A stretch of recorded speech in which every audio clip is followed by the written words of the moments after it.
¿ok? Esperamos que este tiempo puedan aprovecharlo, que todos podamos salir gozosos de aquí, sobre todo que podamos salir con una mira diferente de lo que es la hipertensión, pero en especial con, con especial atención de las cosas que tenemos que hacer para, sobre todo, cambiar nuestros estilos de vida, para poder evitarla si es que aún no la padecemos y mejorar nuestras condiciones de vida si es que ya tenemos hipertensión, ¿ok? Pues este es el motivo por el cual decidimos hacer este taller. Nuevamente, muchas gracias por acompañarnos. Vamos a dar inicio. Se llama Pon atención a tu hipertensión. Para presentarnos, me gustaría que mi compañero Clemente también pudiera dirigirnos unas palabras. Un gusto estar con ustedes. Mi nombre es José Manuel Ruelas López y presentamos, bueno, más bien representamos a la Universidad Veracruzana de la Facultad de Medicina, la región Veracruz. Muy buenas noches a todos. Les damos la bienvenida a este taller. Queremos que sea pues bastante interactivo, una experiencia que fomente la participación, ¿no? Que sea ameno convivir, ¿no? Sin más, comenzaremos entonces. Muchas gracias, Clemente. Entonces pasamos a la siguiente diapositiva. Perfecto, entonces, como dice Clemente, por favor, si tienen alguna pregunta, si tienen algún comentario, háganoslo saber. No podemos verlos a todos al mismo tiempo, nos encantaría, pero no podemos. Entonces, por favor, si tienen alguna pregunta, pueden alzar su manita y aquí vamos a estar respondiendo, ¿sale? O interrumpirnos en cualquier momento, ¿ok? Entonces, este es el contenido que vamos a revisar hoy en nuestro taller, ¿ok? Primero que nada, queremos explicarles a fondo. Muy buenas noches, Melina. Queremos explicarles a fondo por qué decidimos hacer este taller, ¿ok? Algunos datos impactantes y más que nada preocupantes, que sobre todo están relacionados con el por qué decidimos hacer este taller. En segundo lugar, queremos presentarles qué es la hipertensión. Buenas noches, Yutzil. Buenas noches. Queremos presentarles qué es la hipertensión de manera muy breve, que todos podamos sacar esta definición de aquí. Queremos presentarles algunos de los síntomas más comunes en los cuales podemos identificar que tenemos hipertensión, algunos factores de riesgo, sobre todo para que podamos evitarlos, la manera en la que podemos detectar esa enfermedad, eh, y sobre todo también queremos enfocarnos en el tratamiento y en especial en la prevención primaria y secundaria de la enfermedad, ¿ok? Y si es que ustedes ya padecen hipertensión, pues sobre todo que puedan tener algunas consideraciones del control, ¿ok? Recordar solamente que cuando decimos prevención primaria nos referimos a aquella que sucede antes de que ustedes padezcan la enfermedad, ¿ok? Y prevención secundaria, hacemos referencia a precisamente cuando ustedes ya tienen la enfermedad, pero evitar complicaciones, ¿ok?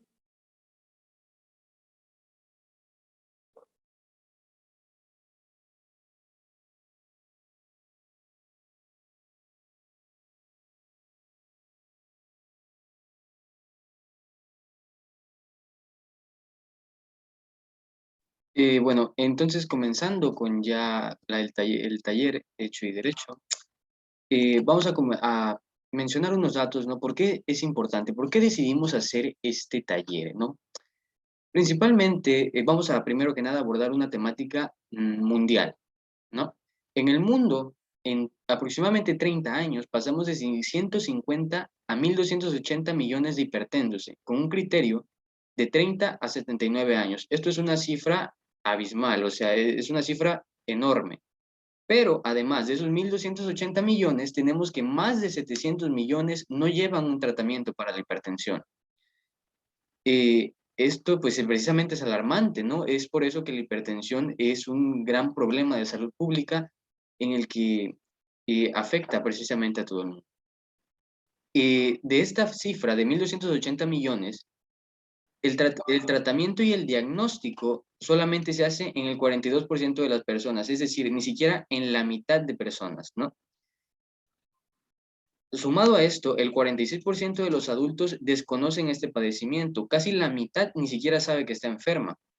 Y la mayoría de hipertensos, antiguamente, no hace varios años, estaba en países de ingresos altos, porque la esperanza de vida, pues precisamente era bastante alta y esta pues es una enfermedad crónica que se presenta en una etapa avanzada de la vida.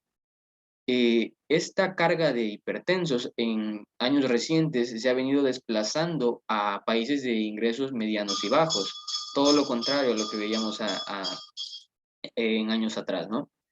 Tan solo, por otro lado, un dato muy importante también es que mundialmente tan solo 1 de cada 2 hipertensos está diagnosticado. Todo esto son cifras de la OMS, de la Organización Mundial de la Salud, entonces pues es bastante impactante, ¿no? Y ahora, quizás se pregunten, ¿y cómo estamos en materia nacional? Bueno, pues, perdón. En materia nacional, tenemos que 1 de cada 4 mexicanos padece hipertensión arterial, ¿no? Aproximadamente en México hay 30 millones de hipertensos, según el criterio 140/90. ¿A qué me refiero con el criterio? Eh, a nivel nacional se tiene este criterio, pero internacionalmente, asociaciones internacionales como por ejemplo la American Heart Association o la AHA, tienen un criterio distinto, donde lo que consideramos como una presión normal aquí en México, 120/80, para ellos ya es catalogado como hipertensión. Entonces, con ese criterio, tenemos que el número de hipertensos en México al menos sería el doble. Por otro lado, en la encuesta de Ensanud que se realizó en el 2018, que es una encuesta nacional de salud y nutrición, en una muestra de 7.838 personas, se encontró que el 49% de adultos vulnerables padecían hipertensión. El 49.2% de las personas de la muestra que les mencioné, de 7.000 personas, padecían la hipertensión y 2 de cada 3 desconocían esto. O sea, solamente 1 de cada 3 personas sabían que estaban enfermas. Esto pues es precisamente alarmante, es increíble hasta cierto punto, ¿no? Es un grave problema y sin más, le cedo la palabra a mi compañero José Manuel.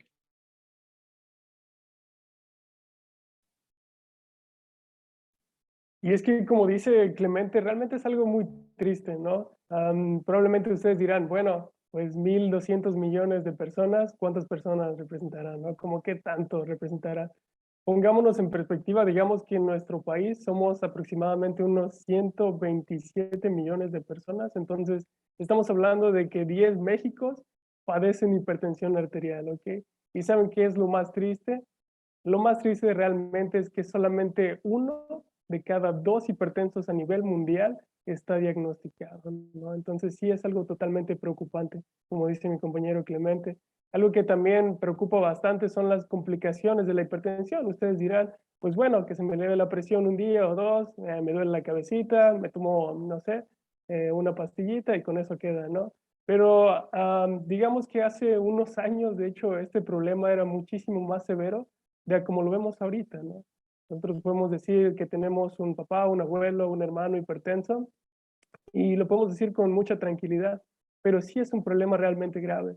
Lo que ustedes ven aquí en la diapositiva son tan solo algunas de las complicaciones más frecuentes de la hipertensión. Las tenemos de hecho enumeradas por orden, ¿no? Por orden de importancia, pero también de frecuencia, ¿está bien? Digamos que la hipertensión en un lapso de 5 años, hace 100 años atrás, mataba a las personas de manera súbita, ¿ok? Actualmente, gracias a los tratamientos farmacológicos y no farmacológicos también, pues los hipertensos ahora tienen mejores resultados, ¿no? Pueden tener una mejor calidad de vida. Y eso es lo que se busca con el taller, ¿ok? Entonces, estas complicaciones que ustedes ven aquí, como la disfunción renal, es una de las más frecuentes en el hipertenso, ¿ok? Otra que vemos es el accidente cerebrovascular. Ustedes seguramente han escuchado hablar de un derrame vascular. Bueno, pues viene precisamente de un accidente cerebrovascular, ¿ok? Los hipertensos no se salvan tampoco de la insuficiencia cardíaca, es decir, que su corazón ya no puede bombear más, ¿sale? Que le cueste bombear más sangre a todo el cuerpo. Entonces, realmente este problema, que es un problema cardiovascular, afecta a órganos precisamente vasculares y a nuestro corazoncito también, pero sobre todo afecta también órganos blancos, ¿ok? Como ya veíamos, el riñón, de manera que podría provocar disfunción renal, pero también existe algo que es muy, muy común, ¿ok? Que es la retinopatía hipertensiva y que de hecho, pues deja ciegos a muchísimos, muchísimos de hipertensos. Otra complicación que es un poquito menos frecuente, pero es sumamente letal, es el aneurisma aórtico fatal. que precisamente es un ensanchamiento de la aorta, ¿ok? Y que resulta en la muerte de quienes lo padecen. El infarto al miocardio, que básicamente sigue el mismo curso, resulta ser fatal para quien lo padece. La aterosclerosis es un problema sumamente común, que se refiere, digamos, a que existen algunas placas dentro de nuestras arterias, algunas placas que las van tapando, ¿ok? Esto resulta, digamos, en un estrechamiento de la luz de los vasos, es decir, del huequito que queda en nuestros vasos. Bueno, ese huequito se va estrechando, ¿ok? Lo cual, pues digamos que va haciendo que nuestras arterias, en lugar de que puedan contraerse y estirarse con más facilidad, pues puedan tener resistencia, ¿ok? Entonces, esto afecta a muchísimos órganos más también. Algo que no es muy común, pero quisimos compartirlo también, es que en los hombres, principalmente, en los hombres provoca disfunción eréctil también, ¿ok? En realidad sí es un problema que afecta incluso el rendimiento sexual. Entonces, como vemos, hay muchísimos órganos, estas son algunas de las complicaciones nada más, pero hay muchísimos órganos que suelen ser afectados por padecer hipertensión.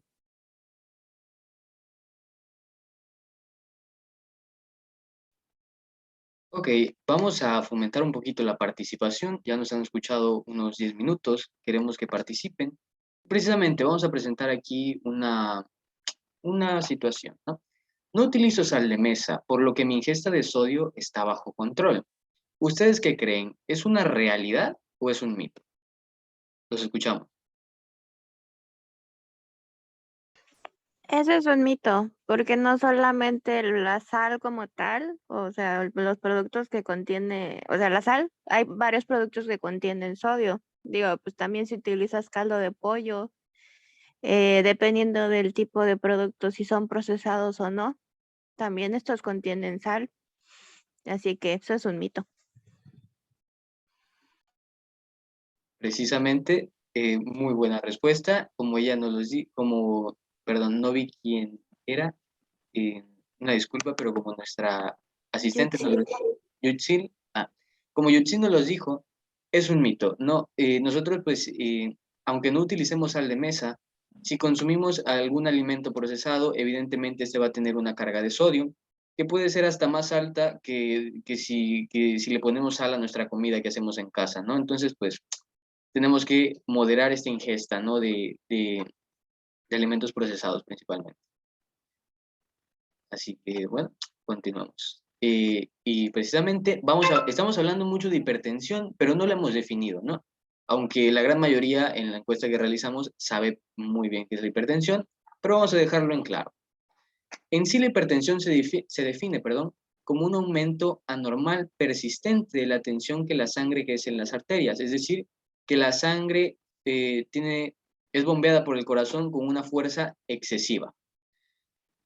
Y por otro lado, en la encuesta que hicimos, la gran mayoría clasificó 120/80 como la presión normal, lo cual no es incorrecto. Está bien, como les mencionaba antes, esto es un estándar nacional. ¿Sí, Meli? ¿Ibas a comentar algo?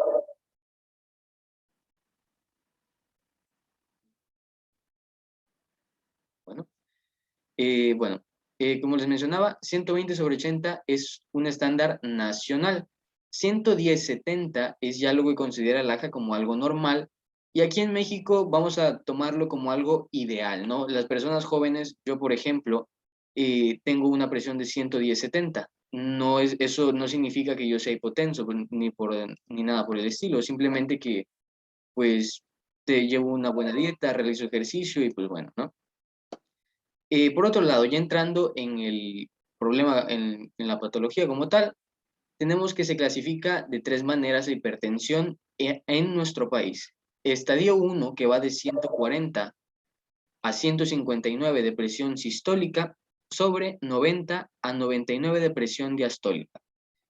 Por otro lado, tenemos el estadio 2, que va de 160 a 179 de presión sistólica y de 100 a 110 de presión diastólica. Y por último tenemos el estadio 3, que va a ser en el cual, perdón, la presión sistólica que diga va a ser superior a 180 y la diastólica va a ser mayor que 110. no existe un estadio 4, hubo personas que pusieron estadio 4, no existe en nuestro país.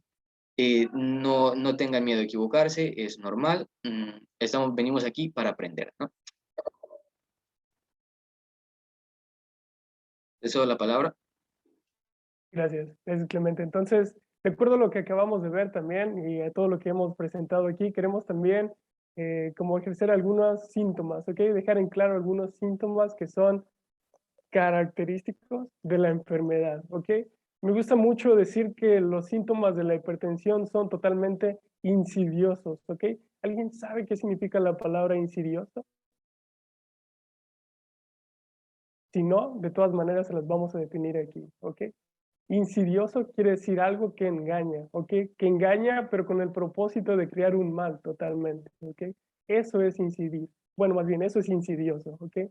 Los síntomas de la hipertensión son totalmente insidiosos, es decir, nos engañan, podemos confundirlos como que tuvimos un mal día en el trabajo y simplemente venimos estresados y por eso nos duele la cabeza, nos sentimos fatigados, o podemos decir también que es producto de todo el estrés que se viene acumulando de la escuela, ¿no? No lo sé. Muchas de estas cosas pueden pasar desapercibidas y eso es lo que hace tan peligrosa la enfermedad, ¿ok? Internacionalmente, oh, muchas gracias, muchas gracias. ¿Ahí me escuchan mejor? Perfecto, Sí, claro. perfecto. Muchas gracias. Si llegan a tener problemas, bueno, más bien, si se llega a cortar el audio o algo, pues les agradecemos que nos manden mensajes como ahorita, ¿vale? Muchas gracias. Entonces, decimos que internacionalmente esta enfermedad es un asesino silencioso por la misma razón. A veces nos ataca, bueno, vemos que la mitad de las veces nos ataca y ni siquiera nos damos cuenta. Es lo que lo hace tan peligroso. Esos son algunos de los síntomas, son específicamente 10 de los síntomas más comunes que podemos encontrar en alguien que tiene un ataque hipertensivo o en alguien que está presentando hipertensión, ¿ok? Entre ellos podemos encontrar la visión borrosa, el mareo, el dolor de cabeza, como lo mencionábamos hace un rato, la pérdida del equilibrio, vómitos incluso podría llegar a presentar la persona, sobre todo puede llegar a presentar astenia, que se define como el cansancio. En algunas personas esto es un poquito menos frecuente, pero también puede haber un poquito de sangrado nasal, y esto es producto precisamente de toda la presión que hay dentro del plexo que tenemos aquí en nuestra nariz, ¿ok? Entonces eso es lo que hace que pues algunas de las arterias que son muy, muy pequeñitas lleguen a romperse, ¿ok? Tenemos también lo que se llama tinnitus, que es precisamente el zumbido de oídos. Muchas personas llegan a tener como si un grillito estuviera cerquita de ellos, así es como lo definen muchas veces. Entonces, eso es lo que se puede llegar a presentar, zumbido de oídos. Sudoración excesiva es algo muy común también. Algunas personas han dicho que incluso llegan a ver, bueno, más bien doctores han dicho, incluso llegan a ver a los pacientes un poquito como rojitos, ¿no? Y sudados. Entonces, esto es también alguno de los síntomas de la enfermedad, pero sobre todo también el pulso rápido y que el paciente llegue a estar muy ansioso, ¿ok? Entonces, estos son algunos de los síntomas que puede llegar a presentar un hipertenso precisamente.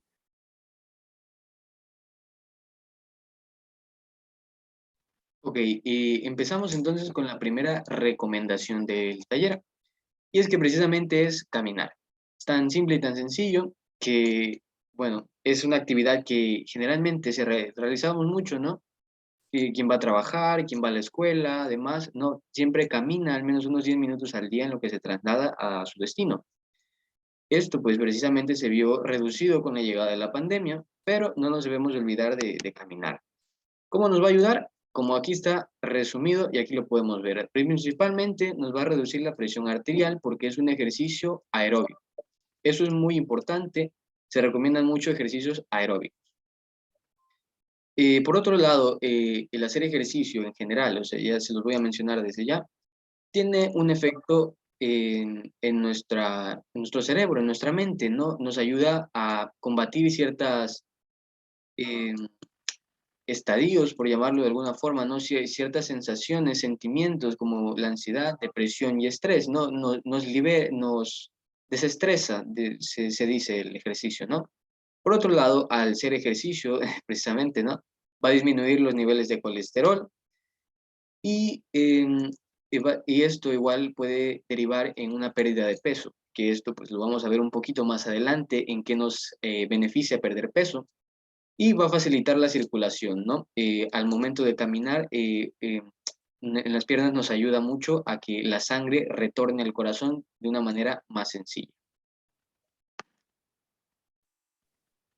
Muy bien, muchas gracias, Clau. Entonces, como veíamos en la diapositiva anterior, incluso podríamos matar dos pájaros de un tiro, ¿no? Como se dice comúnmente, porque pues al caminar podemos estar un poquito más protegidos de la enfermedad, podemos ayudar a disminuir las complicaciones de la enfermedad si es que ya la padecemos y además incluso podemos tener otros beneficios, ¿no? Entonces, algo que es muy importante destacar y quisiera aquí de toda su atención, porque precisamente si ustedes no padecen la enfermedad, estas cosas que ustedes ven aquí en las diapositivas son las que los ponen o los que los hacen más susceptibles y vulnerables a padecer hipertensión, ¿ok? Se llaman factores de riesgo. Toda enfermedad tiene sus factores de riesgo, ¿no? Y realmente varían bastante, pero dentro de los más comunes casi siempre van a encontrar los siguientes, ¿ok? El sedentarismo, el sobrepeso y la obesidad, el alcoholismo, el tabaquismo y la diabetes, ¿ok? Y la hipertensión no es la excepción, ¿ok? Queremos mencionar también que existen algo, aquí hablando de factores de riesgo, existe como una división, ¿ok? Hablamos de factores de riesgo que son modificables por un lado y otros que son no modificables por otro lado, ¿ok? Queremos centrarnos en los modificables. ¿Por qué? Porque estos, como su nombre lo indica, precisamente ustedes pueden erradicarlos, los pueden evitar, ¿ok? Y los que son no modificables son aquellos que tenemos por naturaleza, ¿ok? O incluso por herencia, como vemos en el caso de la genética. Es decir, digamos que si usted, bueno, más bien si tú tienes un padre, una madre, un abuelito, una abuelita que es hipertenso, dentro de tus genes ya tienes esta carga, ¿ok? Digamos que tienes un costalito cuando naces y pues bueno, de 100 piedritas que te provocan hipertensión, tú ya con este patrón de herencia, vamos a decirlo así, ya tienes 30 piedritas, ¿ok? De 30 a 40 piedritas. De un 30 a 40% podría, digamos, aumentar tus probabilidades de padecer hipertensión si es que tu mamá, tu papá, los dos padecen hipertensión ya, ¿ok? Entonces, algo que también es muy predominante es que, por ejemplo, en el caso de los hombres llegan a presentar mayor hipertensión, bueno, más bien, digamos que son más susceptibles a la enfermedad, sobre todo en edades avanzadas, ¿ok? Pero cuando hablamos, por ejemplo, de 65 años o más, incluso esta cifra llega a invertirse, entonces las mujeres tampoco se salvan, ¿ok? Los factores que decíamos que eran modificables precisamente, el sobrepeso y la obesidad es la principal causa de hipertensión, ¿ok? Ni siquiera lo es, digamos, la herencia, ¿está bien? El hecho de que una persona tenga sobrepeso y obesidad representa la principal causa por la cual puede llegar a padecer esta enfermedad, ¿ok? Y de hecho, no solamente esta enfermedad, sino muchísimas enfermedades más. Es por eso que nos dimos a la tarea de juntarles 3 recomendaciones, por lo menos, y las intercalamos aquí a lo largo de la presentación, ¿ok? Entonces las van a estar viendo continuamente para que puedan combatir el sobrepeso, los malos hábitos, no sé, como el sedentarismo que a veces tenemos, esos malos hábitos que precisamente nos llevan por un mal camino y que nos acercan a la enfermedad, ¿ok? Vemos también que el alcoholismo y el tabaquismo son potentes productores de la enfermedad, incluso 1 de cada 4 personas puede presentar mayor riesgo de padecer hipertensión si es que consume más de 100 gramos de alcohol o si es que consume más de un cigarro al día, ¿ok? Tan solo un cigarrillo al día. Vemos que desde la primera copa, desde el primer cigarro, ya hay efectos en tu presión arterial, ¿ok? Entonces, si este dato, si todas las cosas que vamos a decir aquí no son motivo suficiente para que puedas disminuir el consumo de alcohol y de tabaco, que definitivamente no lo consumas, y si es que no lo consumes, que te alejes rotundamente de él, no sé qué lo puede hacer, ¿ok? Vemos también que existen más personas que padecen hipertensión y que también padecen diabetes, ¿ok? Una, una de cada 2 personas padece hipertensión y diabetes, ¿ok? Digamos, 1 de cada 2 hipertensos padece hipertensión y diabetes también, ¿ok? Entonces digamos que esto te hace más susceptible también.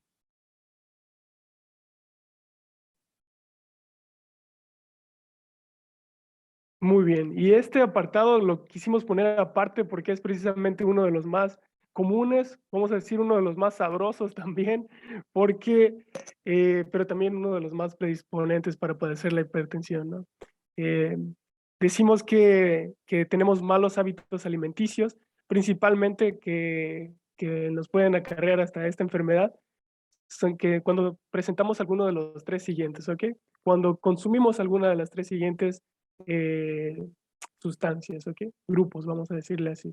Entonces, vamos a ver que el primero es el consumo elevado de carbohidratos refinados. ¿A qué nos referimos con esta palabra tan rara, ¿no? Carbohidratos refinados. Bueno, dentro de ellos encontramos el consumo elevado de refrescos, de bebidas energéticas, de dulces, galletas, de pan dulce y pastas, ¿ok? ¿Por qué? Precisamente por su alto contenido de azúcar, ¿ok? Sobre todo si a esto le sumamos que somos personas sedentarias, que nos la pasamos en el sillón, rascándonos el ombligo, que yo sé que ustedes no son de esos, pero sí existen personas así. Cuando sumamos esto también al hecho de consumir muchísimo azúcar, digamos que ese se queda ahí, ¿ok? Dentro de nuestro cuerpo y solamente para perjudicarnos. Algo que decían hace rato en el caso del mito es que se consume más sodio, vamos a decirle así, porque es más sodio, no más sal. Se consume más sodio en alimentos procesados que en la misma sal que le echamos a la comida, ¿ok? ¿Ustedes sabían que el 77%, estas son cifras nacionales, ¿ok? El 77% del sodio que consumimos en nuestra dieta no viene de la sal que le echamos a la comida, es decir, ni siquiera la que ponemos en la mesita o la que le echamos a la comida al cocinar, al huevito, ¿no? El 77% del sodio que consumimos viene de aquí, ¿ok? Presten atención, de alimentos procesados como lo son embutidos, papas fritas, sazonadores, sobre todo sazonadores, y sopas instantáneas, ¿ok? No nos gusta decir marcas aquí porque nadie nos está pagando por mencionarlos, pero ustedes conocen los sazonadores más comunes, las sopas instantáneas, los embutidos que existen y las tan sabrosas papas fritas, ¿no? Entonces, recuerden mucho esto. Si nosotros evitamos consumir precisamente alimentos procesados que ya tienen añadida sal, sodio, por defecto, entonces nosotros vamos a tener un potente factor protector contra la enfermedad, ¿ok? Porque vemos que el consumo elevado de sodio pues, se ve relacionado con esta. Eh, para aquellos que son amantes de la comida rápida y de los antojitos, así como su servidor, la verdad es que estamos en un momento muy trágico del taller, ¿ok? Porque estos, aunado con algunas carnes que son precisamente más grasa que carne magra, nos pueden predisponer de hipertensión, ¿ok? Precisamente por su alto contenido de lípidos o de grasas. ¿Está bien?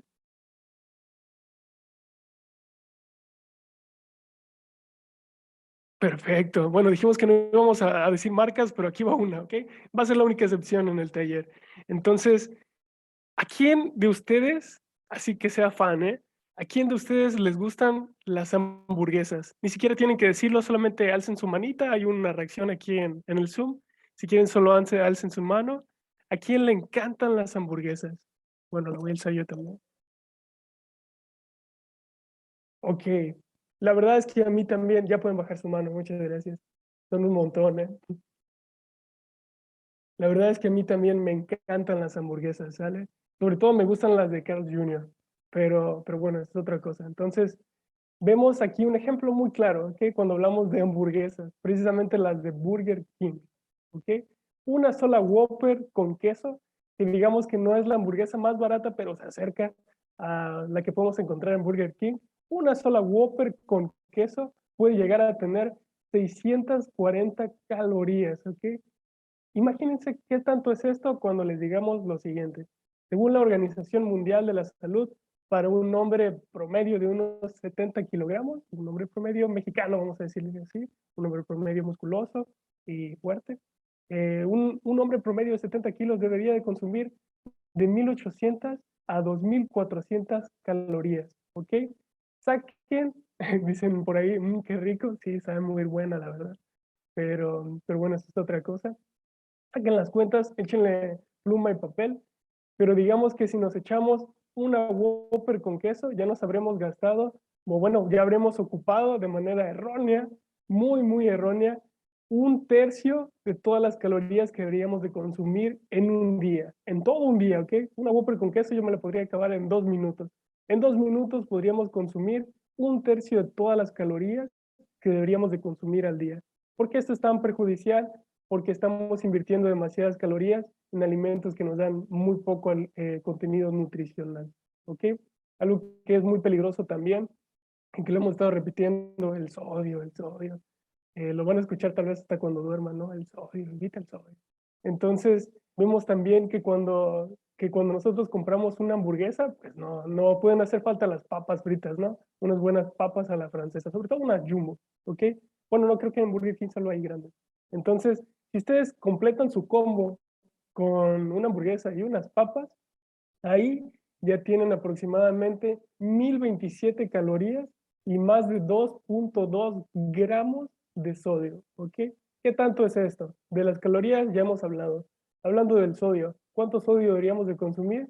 La Organización Mundial de la Salud nos dice que deberíamos de consumir en todo un día menos de 5 gramos de sodio, ¿ok? 5 gramos ya es muchísimo. ¿Saben cuánto sodio consume un mexicano promedio? Aproximadamente unos 9 gramos, ¿ok? Lo cual es demasiado. Uy, dicen por ahí la coca. No, hombre, con la coca ya no hice cuentas, pero de veras que sí ha de ser muchísimo. Si ustedes no creen en estos datos, pueden revisar la página oficial de Burger King. Ahí están todo el contenido nutricional, ¿ok? Algunos otros vienen escondiditos, pero también están, ¿ok? Bueno, una vez definido qué es y demás, ¿no? Vamos a hablar un poco sobre su detección. Y es que su detección precisamente se va a hacer con un baumanómetro o esfigmomanómetro. Es el mismo instrumento, solamente que cambia el nombre, ¿no? Vamos a tener dos tipos, uno manual y uno digital. El manual es el que generalmente se usa en las instituciones de salud. Las enfermeras son principalmente quienes toman la presión. Y el digital no es que esté relegado de las instituciones de salud, sino que simplemente es más casero, ¿no? Para quien no tenga el conocimiento de usar un baumanómetro manual. A su vez, el baumanómetro manual se va a dividir en dos, que va a ser uno de tipo mercurio, que es el que vemos acá, que tiene como una escala, como si fuera un termómetro, y otro de tipo aire, que es el más común y que yo creo que todos habremos visto al menos una vez en nuestra vida. Entonces, para la detección como tal, no el diagnóstico que te digan usted es hipertenso, se tiene que medir precisamente la presión, pero se tienen que hacer dos mediciones posteriores a esa medición, a ese hallazgo anormal de presión arterial. Este diagnóstico evidentemente va a ser hecho por un médico y va a ser hecho mediante un seguimiento particular, precisamente por lo que le estamos mencionando. Porque aparte de esto, vamos a avanzar. Nos vamos a encontrar de que el médico se debe de asegurar de excluir ciertos fenómenos o de encontrarlos, ¿no? Uno de ellos es el fenómeno de la bata blanca. En este, la presión arterial va a ser más elevada cuando usted vaya a consulta que cuando en su vida diaria, cuando ande de forma ambulatoria, ¿no?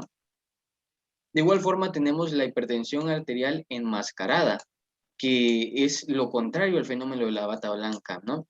La hipertensión arterial va a bajar cuando estemos en consulta, cuando nos mida la presión un doctor, pero va a subir cuando estemos en nuestra vida diaria de forma ambulatoria, ¿no? Esto pues, visto desde un punto de vista, la hipertensión arterial enmascarada o HTA es más peligrosa, ¿no? Entonces, sabiendo esto, el médico puede hacer tres posibles diagnósticos. El primero es una hipertensión arterial no controlada de bata blanca, es decir, que tú vas al consultorio y tienes la hipertensión alta, sí, la presión arterial, que diga.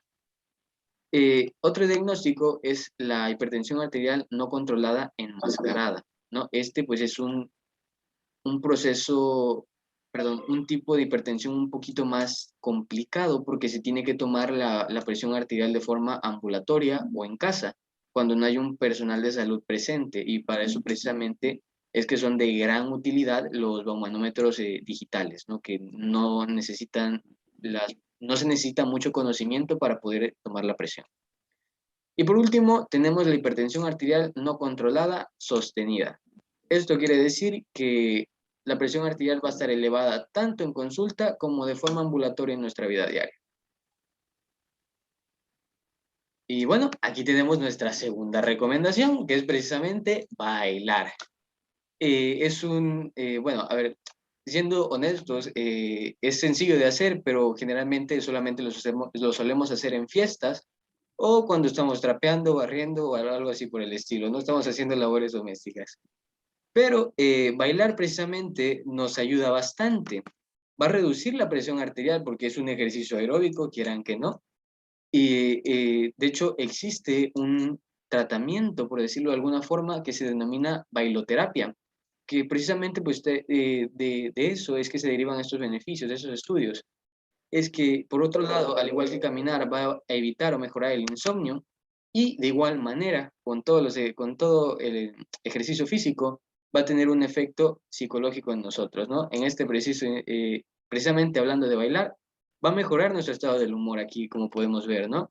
Va a fortalecer músculos y huesos, un beneficio físico, va a corregir las malas posturas, ¿no? Eso de que estamos sentados todo el día con la espalda doblada, ¿no? Hacia adelante, que tenemos una mala postura al caminar, al simplemente pararnos, ¿no? Tenemos la cabeza inclinada hacia adelante, esto nos puede ayudar a corregirlo. Y por último, otro beneficio es que crea seguridad. Así es. ¿Por qué? Porque en un inicio, yo la verdad les voy a confesar, yo no bailo, la verdad. Eh, te crea seguridad porque vas practicando, practicando, te pones una meta, un objetivo, y una vez tú lo cumples, pues vamos, puedes invitar a bailar a quien tú quieras, ¿no? Te sientes confiado de que no vas a hacer el ridículo. Y pues nada más, no se olviden de bailar.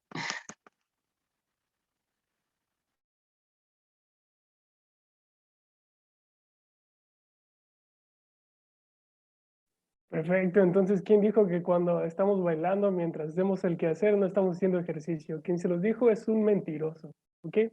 Ahora vamos a pasar a otro cuestionamiento, ¿ok? Lo voy a leer para ustedes. He leído que el alcohol, incluso el vino, es bueno para la salud, así que puedo beber todo lo que quiera. ¿Qué opinan ustedes? ¿Esto es un mito o es una realidad? Vemos por ahí el primer comentario que dice mito. Es ¿Quién un da mito. más? ¿Quién da menos? Un mito, dicen por ahí. ¿Quién se apareció? Es un mito. Muy bien. ¿Alguien que sea el más valiente que nos quiera explicar por qué piensa que es un mito?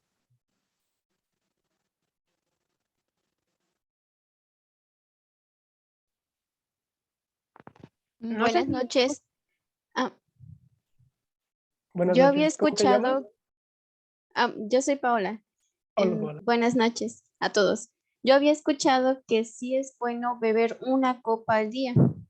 Sin embargo, bueno, no sé las razones o las bases científicas, pero la parte en la que dice que puede beber todo lo que quiera, pues no, todo en moderación. Esa sería mi opinión. Muy bien, Paola. De hecho, esto es como una línea muy delgada, hablando científicamente, ¿ok? Sí puede llegar a protegerte de de algunos otros padecimientos.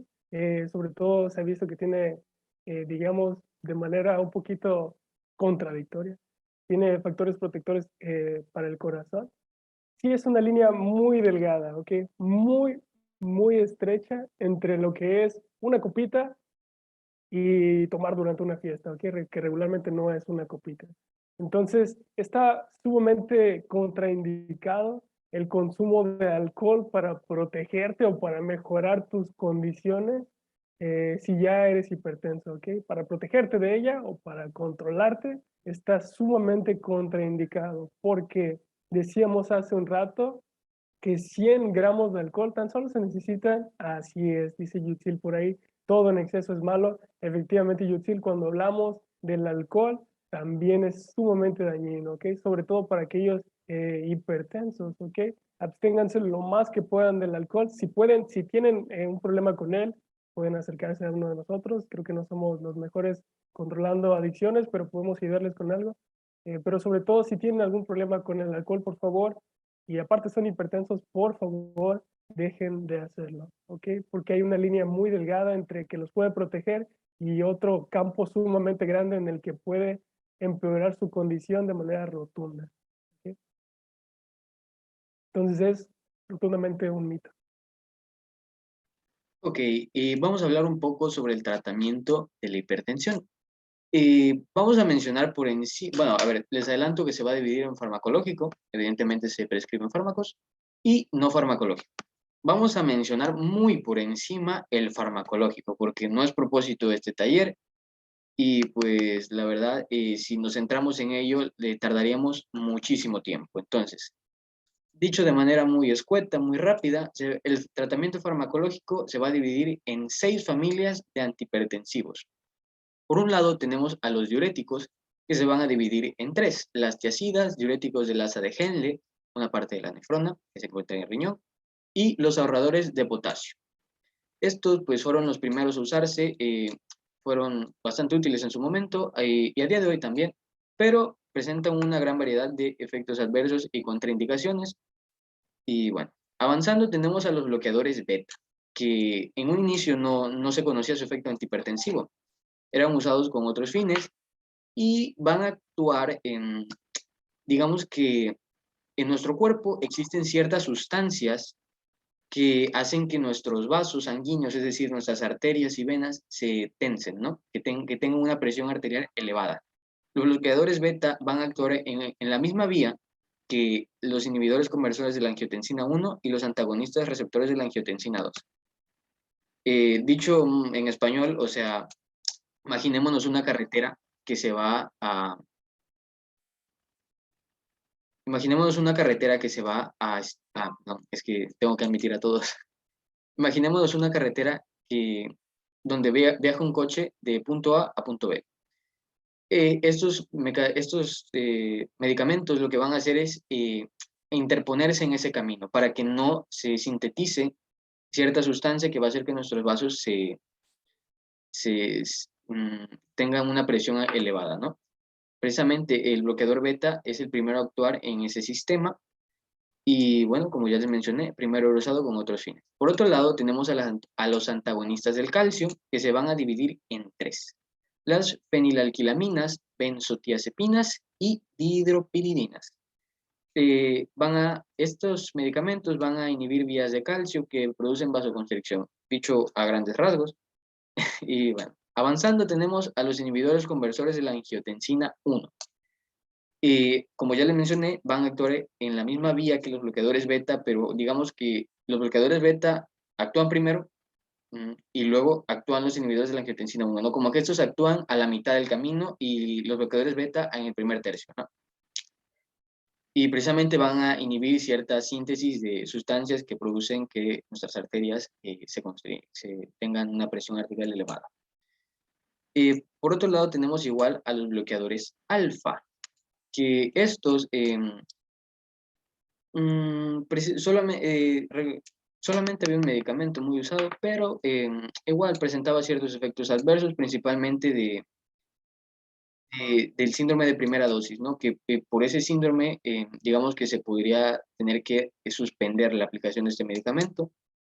Y bueno, y por último tenemos a los antagonistas, perdón, de los receptores de la angiotensina 2, que la angiotensina 2 es el villano de esta historia, es el que produce precisamente la vasoconstricción, que nuestras arterias tengan demasiada presión. En este punto, digamos que el coche llegó a su destino, pero para que la angiotensina 2 actúe, digamos que tiene que ser recibida, no puede pasar así nada más, no puede pasar como Pedro por su casa, y este medicamento lo que hace es que se cuela, ¿no? Se disfraza de la angiotensina 2 y dice yo voy primero y ya no deja pasar la angiotensina, entonces se sintetiza pero no hace efecto, así dicho a grandes rasgos, ¿no? Avanzando, tenemos entonces el tratamiento no farmacológico, que es el más tedioso, el que seguramente ya han escuchado más y que quizás, pues bueno, estas animaciones de aquí los ejemplifiquen, ¿no? Por un lado tenemos llevar una dieta de estilo mediterráneo. ¿En qué consiste esta dieta? En aumentar el consumo de frutas, verduras, legumbres, y no dejar tampoco de lado las carnes, pero sí limitar un poco las carnes rojas, alejarse de bebidas carbonatadas, o sea, refrescos, alimentos procesados, etcétera, ¿no? Por otro lado, tenemos el ejercicio, que es algo que les venimos remarcando desde prácticamente el inicio de este taller. Es muy importante, principalmente el aeróbico, ¿no? Caminar, hacer bicicleta, ciclismo, que diga, natación, etcétera, ¿no? Por otro lado, tenemos la abstinencia al consumo de alcohol y drogas. Y bueno, a mí me hizo falta anotar tabaco, una disculpa, pero igual, si nos abstenemos a ellos, vamos a tener un beneficio tanto al momento de tratarla como de controlarla. Que de eso vamos a hablar un poquito más adelante, ¿no? Y por último, vamos a hacer un paréntesis aquí, porque en algunas guías de nivel internacional, como precisamente la AJA o algunas guías de España, mencionan que un consumo de suplementos de calcio y magnesio puede ser beneficioso para reducir la presión. Sin embargo, la variedad de guías se tiende a contradecir, ¿no? Es como el criterio que veíamos antes, cada una tiene sus propios datos y, bueno, tienen diferentes, entre países tienen diferentes estrategias de salud, tienen diferentes objetivos que atender, entonces, pues es hasta cierto punto comprensible esta disparidad de opiniones, ¿no? Entonces, pues vamos a dejarlo en un paréntesis muy grande, pero nos quedamos con las primeras tres, ¿no? Esas sí son de ley, son las mejores para llevar a cabo y no suelen ser muy caras, que es lo bueno, ¿no?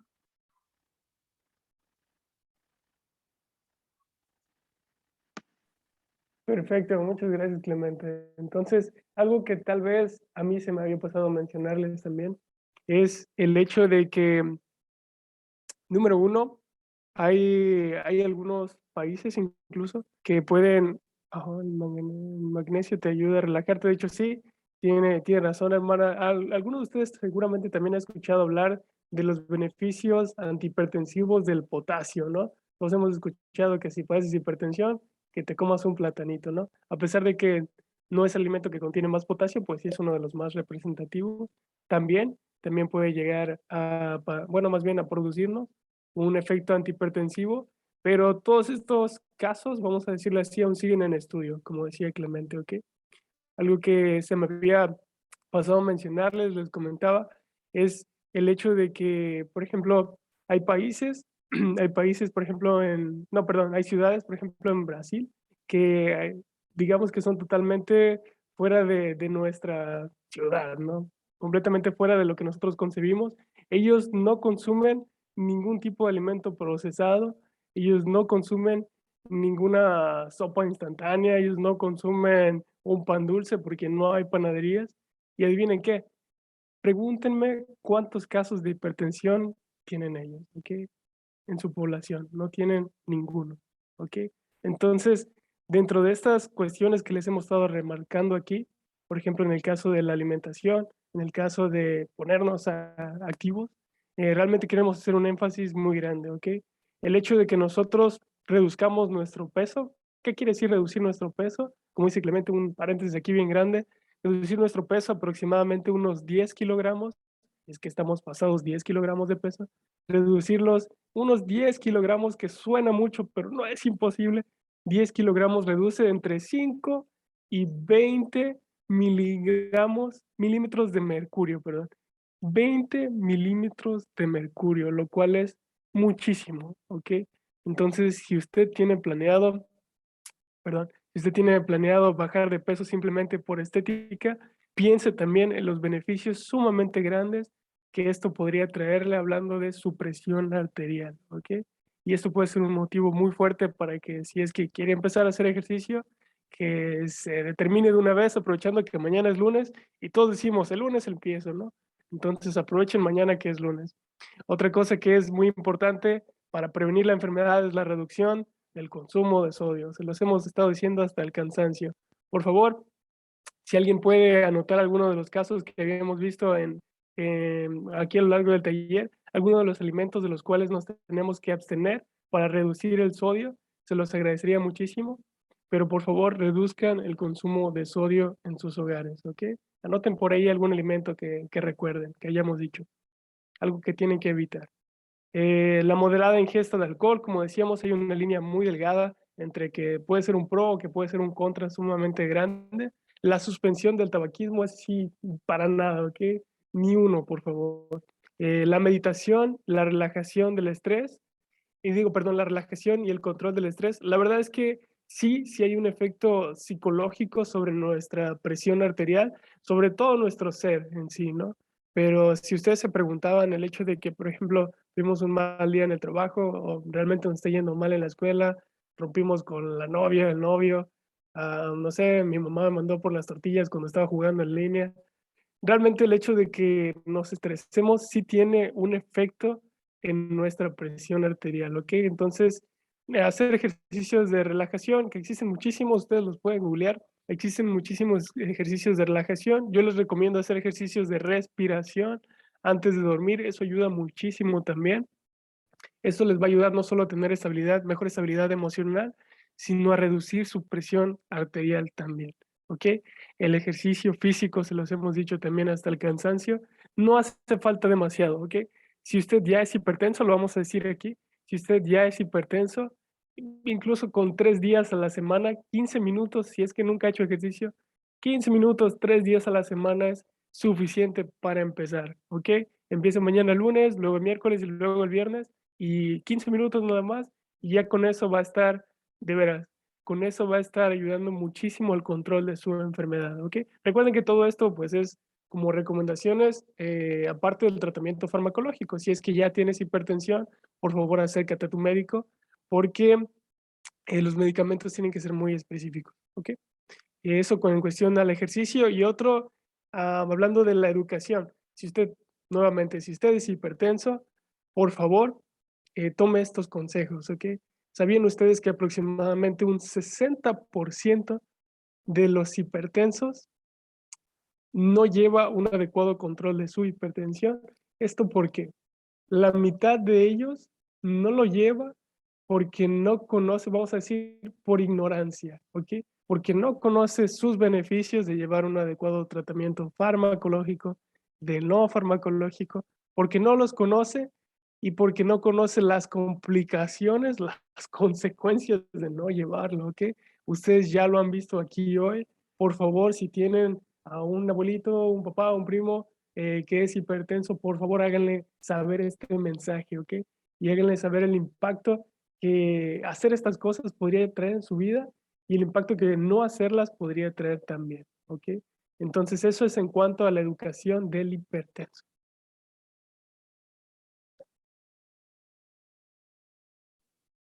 Perfecto, hablemos un poquito de los ejercicios. Sí, Andrés Gutiérrez.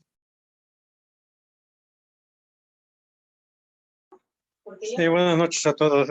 Sí, es cierto, mira, una de las cosas principales también, y cabe mencionarlo, es de que ya que contienen el sistema farmacológico, o sea, están tomando sus pastillas para la hipertensión, la mayoría lo que hace es, hoy no me la tomo porque me siento bien, ¿sí? Y otra de las cosas, si tú la tomas a las 7 de la mañana, es que la tienes que tomar al siguiente día a las 7 de la mañana, ni un minuto más, ni un minuto menos, ¿no? ¿Por qué? Porque el efecto tiene tantito, ahora sí, esa línea de tiempo para que te pueda venir una hipertensión y tenga consecuencias, ¿no? Ese es mi comentario. Muchísimas gracias, Andrés. De hecho, creo que no lo habíamos mencionado, pero tiene toda la razón. Muchos hemos llegado a pensar esto, ¿no? Como de, me siento bien, mejor hoy no. Me siento bien, mejor me la tomo mañana, ¿no? Ok, hay un comentario en el chat, un segundo. Estos consejos les doy porque la verdad siempre triunfa. Así es. Así es. Muchísimas gracias, Leti Ferreira. Verdaderamente es así, ¿ok? Entonces, hablaremos ahorita de la recomendación número 3, la última recomendación. Hemos dicho mucho la palabra o las palabras ejercicios aeróbicos. ¿Qué quiere decir esto? Son ejercicios, primero que nada, de baja y media intensidad que les ayudan precisamente a oxigenar su cuerpo, ¿ok? Son ejercicios que no necesitan de pesas, ¿ok? Andrés Gutiérrez. Sí, dime. Tiene la mano levantada todavía, no sé si quiere comentar algo más.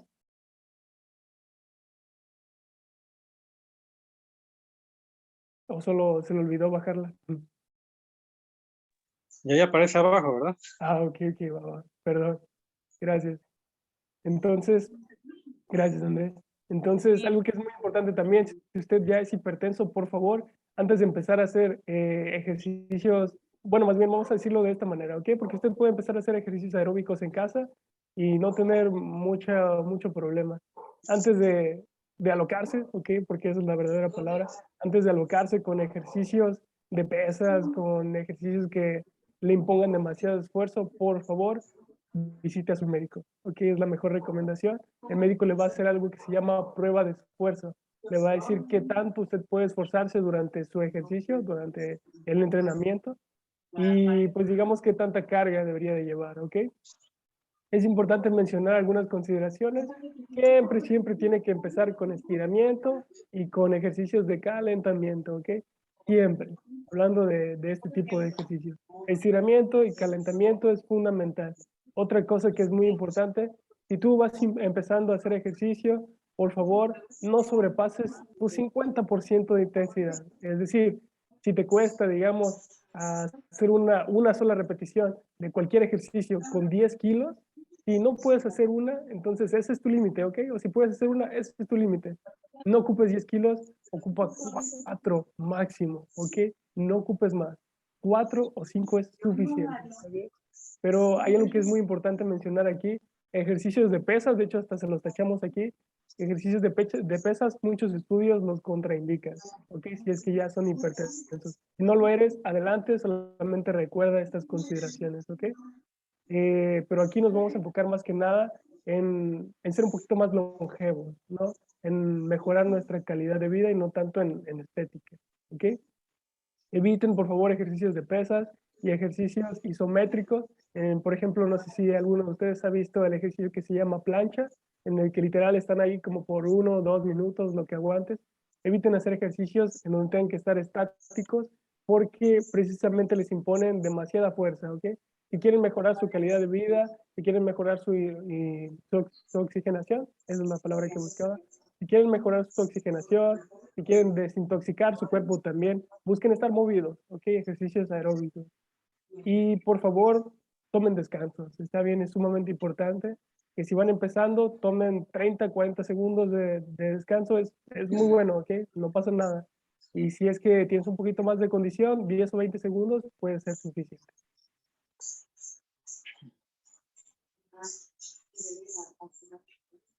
Aquí tenemos algunos ejercicios. De hecho, si gustan, podemos compartirles la imagen. Son muy buenas ideas para empezar a hacer ejercicio, ¿ok?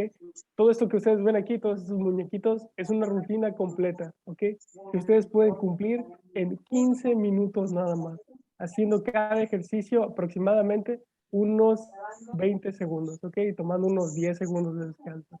¿Está bien?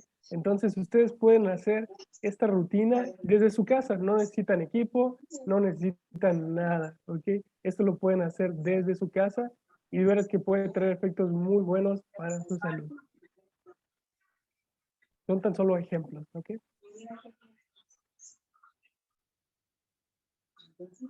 Ok, vamos a pasar con otro mito, vamos a llamarle, ¿no? Que es muy sonado, de hecho, o sea, no tengo síntomas. Eso significa que estoy bien. ¿Qué dicen ustedes? Yutsil, Adelante, Yuchil. Ese es un mito, porque el cuerpo humano se acostumbra, tanto como el diabético, el hipertenso, se puede acostumbrar y ver normal que sus niveles sean altos de presión o de glucosa. Y entonces ya cuando ellos es la baja en lo que es la presión o la glucosa, dicen, ay, es que me siento mal, pero pues no es el caso, ¿no? Es de que como ya se había acostumbrado su cuerpo, pues al momento de estar haciendo súbitamente este cambio, pues empiezan a sentirse débiles, cansados. Así que pues, luego van de la mano, ¿no? Como dicen, no nada más es hipertenso, también ya si eres hipertenso, eres diabético u otro tipo de enfermedades. De hecho, sí, no hicimos una mención muy grande de ello, la verdad, pero existe el llamado síndrome metabólico que incluye hipertensión y defectos metabólicos como precisamente la diabetes y encima complicaciones de más, ¿no? Pero bueno, ¿alguien más tiene la mano levantada? Adelante, Rosendo. Es un mito y es una enfermedad silenciosa. Muy bien dicho también. Con base en la información que les presentamos, muchas de las personas que son hipertensas ni siquiera saben que lo son. O sea, esto es lo grave, por eso se le conoce como el asesino silencioso. Como veíamos, es falso.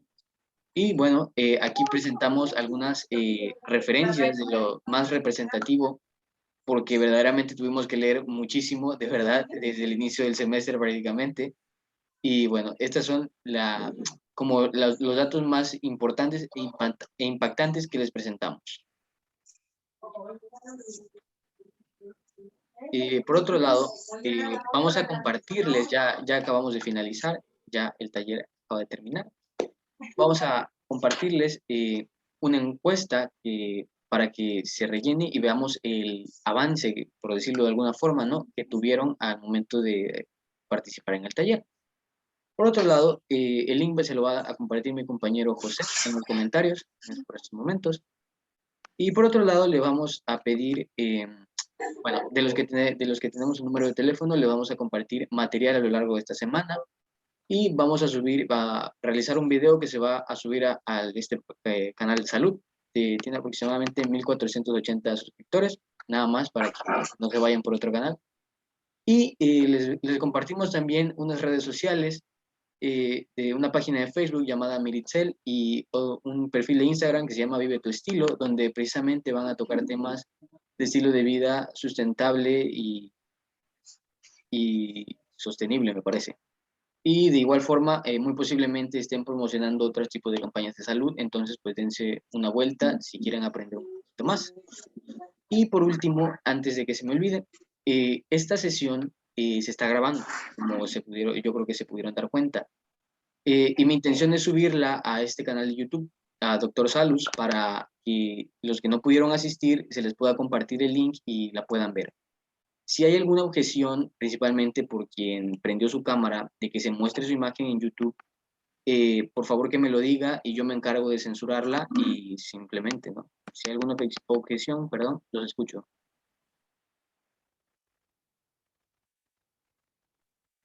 No, ninguna. Ok. No, ninguna. Muchas gracias. Muchas gracias, de verdad. Gracias también a Magda Herrera, que dice gracias, excelente presentación. Gracias, Zoila Merelda Naranjo Pérez, muchas gracias. Zoila Mirelda, perdón, mi miopía. Zoila Mirelda, muchas gracias, Zoila, muchas gracias, Magda.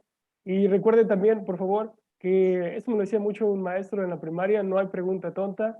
Ustedes seguramente saben el final, son los tontos que no preguntan. ¿Tienen alguna pregunta después de todo lo que les hemos dicho? Claro que sí, Zoila, pasamos los links. ¿Tiene alguna pregunta?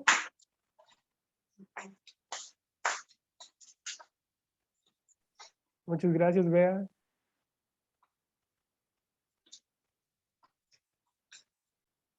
Muy bien, pues sin más por el momento, de veras, muchísimas gracias por todo su tiempo, que de veras es muy valioso para nosotros. Por favor, no se olviden de contestar nuestra encuesta, no les va a quitar más de 2 minutos y simplemente queremos saber, pues, qué tanto pudimos influir en ustedes hoy, ¿vale? Son 10 preguntitas y son muy sencillas, ¿vale? Gracias por todo. Buenas noches. Gracias, hasta luego. Muchas gracias. Hasta La van a luego. enviar al teléfono. La van a enviar al número de teléfono. Sí, las vamos a mandar por teléfono y como de igual manera, como les mencioné, les vamos a mandar un poquito más de material, unas infografías y vamos a realizar un video. Resumiendo todo esto, vamos a intentar que no sea muy largo, que no pase de 5 minutos si acaso. Y la grabación de esta reunión, de este taller, se va a subir de igual manera. Ok, gracias, muy amable. Muchas gracias a ustedes. Gracias a todos por sus saludos. Que tengan una buena noche. Gracias. Gracias, Clemente, gracias. Muy buen Buenas material. noches. Gracias, chicos. Gracias. Excelente, igualmente. muchachos, muy excelente. Sigan así. Gracias.